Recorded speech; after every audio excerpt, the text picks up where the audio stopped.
evin oteli dehliyor, bu yemin avur karanlık geliyor.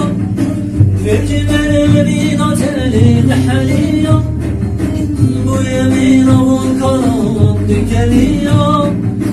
Nikahlarındaki gazidir oluyor, bu benim derdim dermaniyerim.